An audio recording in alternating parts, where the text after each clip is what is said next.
মাননীয় প্রধান উপদেষ্টা প্রফেসর ডক্টর মোহাম্মদ ইউনূসের সাথে জামাত ইসলামীর আমির সহ একটা প্রতিনিধি দলের সাথে যে বৈঠক অনুষ্ঠিত হয়েছে, সেই বৈঠকে জামাত নেতারা জনগণের প্রত্যাশার কথা তুলে ধরতে ব্যর্থ হয়েছে এবং জামাত ভুল পথে রাজনীতি করছে কয়েকটা ইস্যুতে। বৈঠক শেষে সাংবাদিকদের যা জানিয়েছেন, বৈঠকে এক্স্যাক্টলি কি কথা হয়েছে তার রেকর্ডিং তো আর তারা প্রচার করবে না, কিন্তু কি কথা হয়েছে সাংবাদিকদের প্রশ্ন উত্তর বা কিছু ব্রিফিং করেছে তারা, তার আলোকে আমরা এই কনক্লুশনে আসতে পারি যে জামাত বিএনপির মতো কয়েকটা ইস্যুতে ভুল রাজনীতি করছে। যেহেতু জামাত সবচেয়ে ভালো মানুষের দল, জামাতের উপর এখন জনগণের আস্থা, জামাতের চাইতে ভালো কেউ নেই, তারা যোগ্য। অর্থাৎ জামাতের কিছু ত্রুটি বিচ্যুতি ধরিয়ে দিয়ে সংশোধন করে সঠিক পথে আনাটা আমাদের জন্য জরুরি। জামাতের নেতাকর্মীরাও যদি সবাই আমাদের সাথে একমত পোষণ করেন, জামাতকে সঠিক পথে ফিরিয়ে আনবে। কি, আমি প্রথমে প্রপোজিশনটা বলি। জামাত ইসলামী ইসকন নিষিদ্ধ চায় কিনা?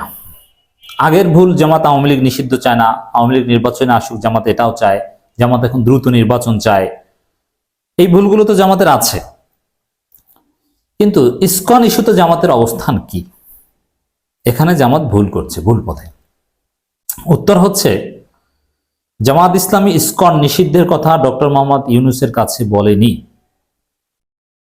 অথচ স্পষ্টবাদী হওয়া উচিত ছিল। এদেশের জনগণ এখন ইসকন নিষিদ্ধ চায়। জামাত শিবিরের সমর্থকরা, কর্মীরা ইসকন নিষিদ্ধ চায়, তারা ইসকন নিষিদ্ধের পক্ষে স্লোগান দিচ্ছে। অথচ জামাত ইসলামীর আমির বা জামাত ইসলামী কেন্দ্রীয়ভাবে স্পষ্ট করতে পারছে না তারা ইসকন নিষিদ্ধ চায়, তারা অস্পষ্ট একটা অবস্থান নিয়েছে। তাদের অস্পষ্ট অবস্থানটা একটু আমি ব্যাখ্যা করব।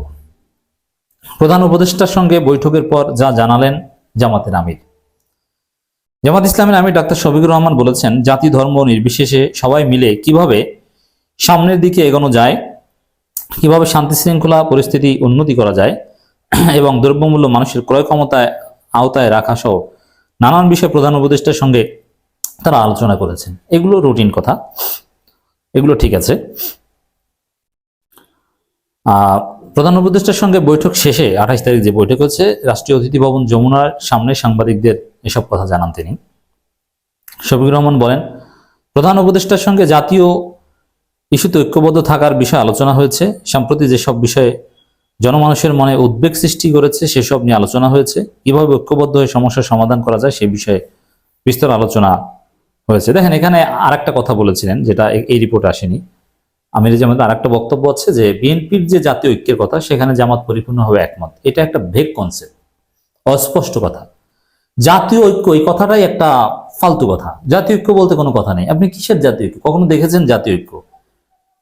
জাতীয় ঐক্যটা কিভাবে হয়? এটা ফরম্যাটটা কি? তার বেসমেন্ট কি? ম্যানিফেস্টেশন কি? কোনো জবাব কেউ দিতে পারবে না। জাতীয় ঐক্য কি? আপনি কোথায় দেখেছেন জাতীয় ঐক্য? আদৌ কি জাতীয় ঐক্য সম্ভব? 2-3টা দল একমত হয়ে বলবে জাতীয় ঐক্য, এটা কি জাতীয় ঐক্য?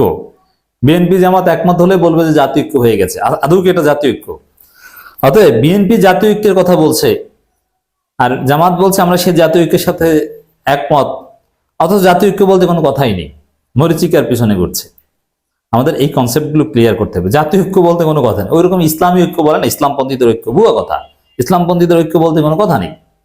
কি ইসলামপন্থীদের ঐক্য মানে কি? আপনার এটা কিভাবে হয়? কেউ স্পষ্ট করতে পারবে না, ভুয়া কথা।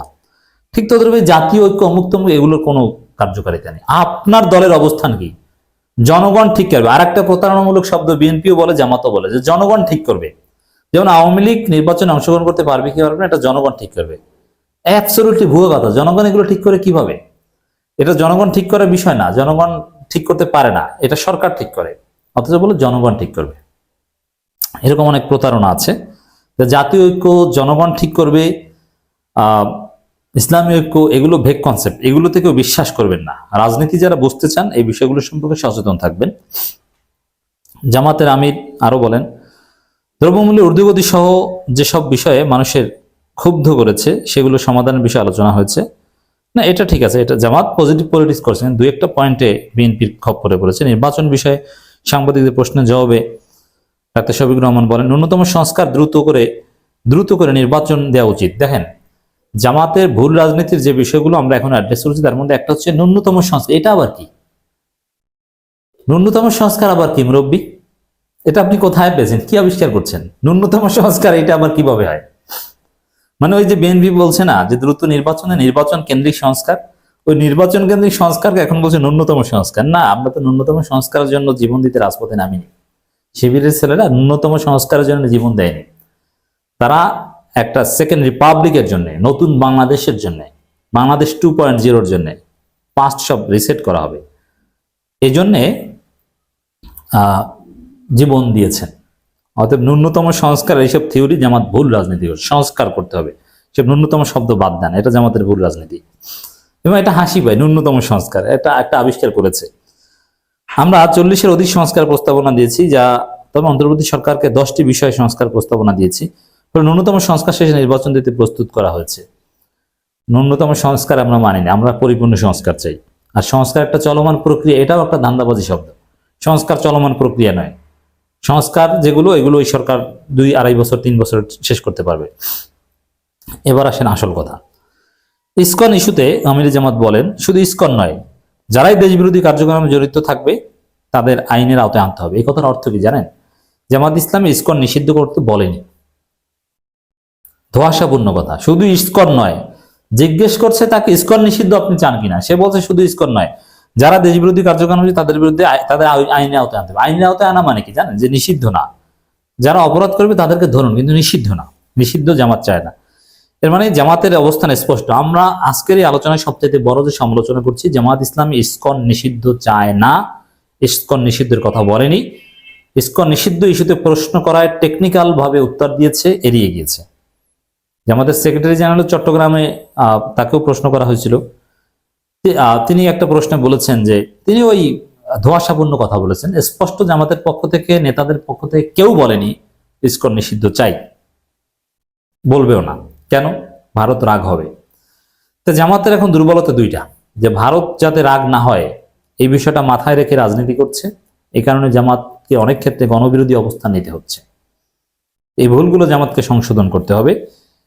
জামাতের যে সম্ভাবনা তৈরি হয়েছিল, এই সম্ভাবনাটা কিন্তু এই বৈষম্যবিরোধী ছাত্র আন্দোলন নাগরিক কমিটি এরা নিয়ে যাবে। অতএব জামাতকে জনগণের কাতারে এসে রাজনীতি করতে হবে। ভারত তোষণ রাজনীতি, ইসকনের বিরোধিতা ভয় করব না, এমন রাজনীতি করলে লাভ হবে না। জামাতকে বিপ্লবী যদি হতে পারে, জামাত যদি এই ভুলগুলো না করতো, তাহলে তরুণ প্রজন্মের এই ব্যাপক সমর্থনটা জামাত নিতে পারতো। জামাতের পক্ষে এমনিতেই গণজোয়ার তৈরি হয়েছে, এই জোয়ারটা উপচে পড়তো, কিন্তু জামাত ভুল করলো। জামাতের রাজনীতির যে সমালোচনাগুলো করছি, যে পয়েন্টগুলো ধরিয়ে দিলাম, জামাতের শুভাকাঙ্ক্ষী হিসাবে জামাতের ভালো চেয়ে করলাম।